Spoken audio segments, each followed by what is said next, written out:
प्रिय विद्यार्थियों, मैं डॉक्टर आलोक जैन आप सभी प्रथम वर्ष भूगोल विषय के द्वितीय प्रश्न पत्र के विद्यार्थियों का स्वागत करता हूं। छात्रों, हमने पिछले कुछ वीडियो में भारत की प्रमुख जनजातियों का अध्ययन किया था।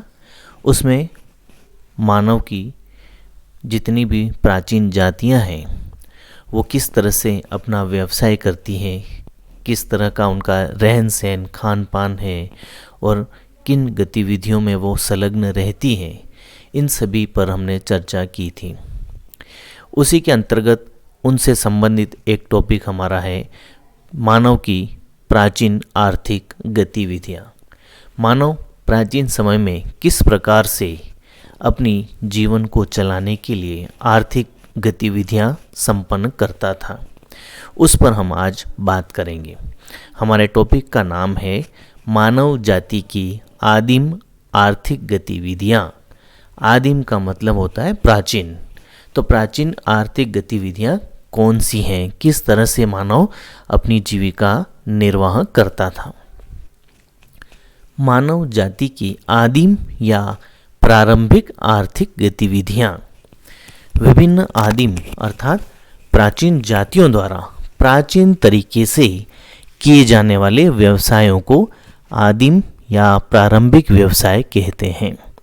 जैसे प्राचीन तरीके से लकड़ी काटना, आखेट अर्थात शिकार करना, एकत्रीकरण अर्थात वनों से कंद, मूल, फल आदि एकत्र करना, मछली पालन, पशुचारण, ये सभी प्राचीन आदिम क्रियाएं हैं, आर्थिक क्रियाएं हैं जो आदि मानव करता था अर्थात प्राचीन मानव करता था। मानव की प्रारंभिक आर्थिक गतिविधियां प्राथमिक क्रियाओं के रूप में विकसित हुई। प्राथमिक क्रियाएं क्या होती हैं उसको भी मैं आपको आगे समझाऊंगा।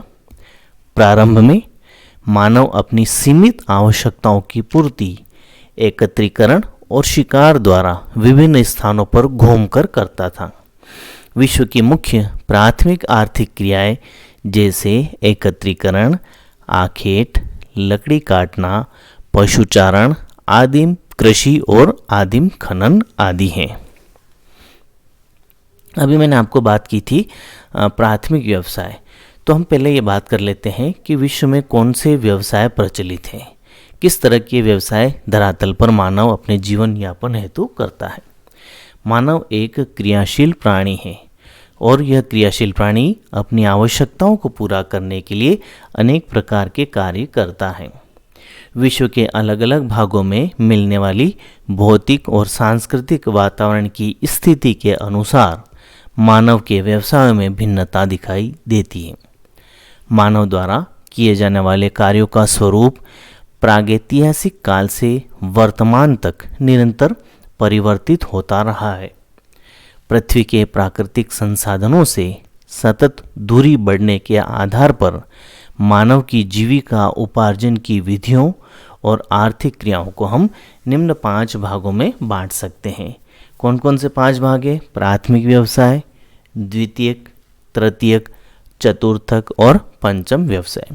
अभी हम जो बात कर रहे हैं वो आदिम प्रकार के व्यवसाय हैं जो प्राथमिक व्यवसायों से संबंधित हैं, जिसमें एकत्रीकरण, आखेट, आदिम कृषि, खनन और पशुचारण मुख्य हैं। तो प्राथमिक व्यवसाय की हम बात करेंगे, ये क्या होते हैं? ऐसे व्यवसाय जिसमें मानव प्रकृति द्वारा दिए गए संसाधनों जैसे भूमि, जल, वनस्पति, खनिज पदार्थ आदि का सीधा उपयोग करके अपनी आवश्यकताएं पूरी करता है, उन्हें हम प्राथमिक व्यवसाय कहते हैं। और इन व्यवसायों का सीधा संबंध प्राकृतिक वातावरण से होता है, प्राकृतिक वातावरण की दशाओं से होता है। इन व्यवसायों में भोजन और कच्चे माल का उत्पादन होता है। प्राथमिक व्यवसायों में जो मुख्य व्यवसाय हैं, आखेट या शिकार करना, भोजन वस्तु एकत्रीकरण, लकड़ी काटना, मछली पकड़ना, पशुपालन, कृषि और खनन। मैं एक और परिभाषा आपको बताता हूँ। ऐसे व्यवसाय जिनमें मानव प्रकृति प्रदत्त संसाधनों जैसे भूमि, जल, वनस्पति और खनिज पदार्थों का सीधा उपयोग करके अपनी आवश्यकताएं पूरी करता है, उन्हें हम प्राथमिक व्यवसाय कहते हैं।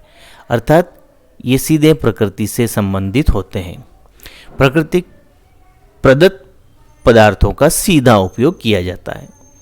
प्राथमिक व्यवसाय सरल, परंपरागत और आदिवासी आर्थिक व सामाजिक संरचना के प्रतीक हैं। प्राथमिक व्यवसायों ने मानव के अस्तित्व से वर्तमान तक के 95% समय में मानव का पोषण किया है। इन प्राथमिक व्यवसायों में आखेट और शिकार, एकत्रीकरण, लकड़ी काटना, मछली पकड़ना, पशुपालन, कृषि और खनन शामिल हैं। विश्व में प्राथमिक व्यवसायों के 3 क्षेत्र मिलते हैं। ऐसे क्षेत्र कौन से हैं जहां प्राथमिक व्यवसायों का चलन है? उनमें उष्ण कटिबंधीय प्रदेश, समशीतोष्ण कटिबंधीय प्रदेश और शीत प्रदेश शामिल हैं। विश्व में प्राथमिक क्रियाओं में जितने भी लोग लगे हुए हैं उनका वितरण असमान है। विकसित देशों में मात्र 5% या उससे भी कम श्रमिक प्राथमिक कार्यों में संलग्न हैं, जबकि विकासशील देशों में ये क्रियाएं श्रम के बहुत बड़े भाग को रोजगार प्रदान करती हैं। प्राथमिक क्रियाएं बहुत ही महत्व रखती है क्योंकि ये मानव जाति को भोजन और उद्योगों को कच्चा माल उपलब्ध करवाती हैं। शिकार, एकत्रीकरण आदि प्राथमिक क्रियाएं प्राचीन प्रकार की हैं और इन क्रियाओं ने मानव जाति का उसके अस्तित्व के 95% से अधिक समय तक पोषण किया है। तो ये हमारे प्राचीन व्यवसाय और प्राथमिक व्यवसाय की बात हो गई। अब हम एक एक व्यवसाय का उदाहरण लेंगे, जिसमें सबसे पहला है एकत्रीकरण अर्थात भोजन संग्रहण। भोजन एकत्रण करने का व्यवसाय प्रमुख रूप से निर्जन वन क्षेत्रों में रहने वाली प्राचीन जनजातियां करती हैं। विश्व के विभिन्न भागों में रहने वाले आदिम लोग किसी भी वस्तु विशेष का उत्पादन नहीं करते हैं। ये अपने जीवन निर्वाह हेतु वन क्षेत्रों की विभिन्न वस्तुओं के एकत्रीकरण पर आश्रित होते हैं। भूमध्य रेखीय क्षेत्र में तेज वर्षा, उच्च ताप के कारण सघन वन पाए जाते हैं, इसलिए यहाँ पर ये कार्य प्रचलित है। यहाँ रहने वाले लोग वन क्षेत्रों में घूमकर फल, फूल, कंदमूल, शहद आदि उपयोगी वस्तुएं एकत्रित करते हैं। विश्व में भोजन एकत्रित करने का व्यवसाय कांगो बेसिन, गिनी तट, ये दोनों अफ्रीका में है, दक्षिणी अमेरिका में अमेजन बेसिन, मलेशिया में सेमांग, सकाई और अन्य दक्षिण पूर्व एशियाई और भूमध्य रेखीय क्षेत्रों में पाया जाता है। वन क्षेत्रों में वन की उपज को एकत्रित करने के अलावा जंगली जानवरों का शिकार, मछली पकड़ना आदि कार्य भी किए जाते हैं। कई जातियां इन कार्यों में लगी हुई हैं, जैसे पिग्मी, सेमांग, सकाई आदि। दक्षिण अफ्रीका के कालाहारी रेगिस्तानी क्षेत्र में बुशमैन जनजाति रहती है। ये लोग भोजन एकत्रित करने के व्यवसाय पर ही निर्भर रहते हैं। भोजन एकत्रीकरण अर्थात खाद्य संग्रहण ये मनुष्य का सबसे पुराना लेकिन निम्न कोटि का व्यवसाय माना जाता है। सामाजिक और प्रौद्योगिक विकास के साथ इस व्यवसाय का महत्व धीरे धीरे कम होने लगा है और अब कुछ हजार व्यक्ति ही इस कार्य में संलग्न हैं। जब कृषि का विकास नहीं हुआ था तब मानव मुख्य रूप से खाद्य संग्रहण अर्थात एकत्रीकरण पर ही निर्भर था। आज यह व्यवसाय विश्वरेखीय तथा उष्ण कटिबंधीय क्षेत्रों तक ही सिमट कर रह गया है। जो भोजन एकत्रीकरण अर्थात खाद्य संग्रहण या जिसे हम एकत्रीकरण कहते हैं, इसके मुख्य जो क्षेत्र हैं वो 5 क्षेत्र हैं, जिसमें सबसे पहले दक्षिणी अमेरिका का अमेजन बेसिन, अफ्रीका का कांगो बेसिन, ऑस्ट्रेलिया का उत्तरी सीमांत क्षेत्र, न्यू गिनी का आंतरिक भाग और दक्षिण पूर्वी एशिया का आंतरिक भाग, जिसमें म्यांमार, थाईलैंड और चीन के कुछ क्षेत्र सम्मिलित हैं। खाद्य संग्रहण व्यवसाय में जो लोग लगे हुए हैं वे जंगल में फल, कंदमूल, फल, बेर, जड़ें, पत्तों आदि का एकत्रीकरण करते हैं और उन्हें भोजन के रूप में काम में लेते हैं। इनके जीवन की भोजन, वस्त्र, आवास संबंधी आवश्यकताएं पौधे, पशुओं से प्राप्त होती हैं। ये लोग कृषि नहीं करते हैं, पशुओं को भी नहीं पालते हैं और पर्यावरण से छेड़छाड़ भी नहीं करते हैं। आर्थिक क्रिया के रूप में एकत्रीकरण व्यवसाय में न्यूनतम प्रयास और निवेश की आवश्यकता होती है, परंतु यह थोड़ी जनसंख्या के लिए ही पर्याप्त है।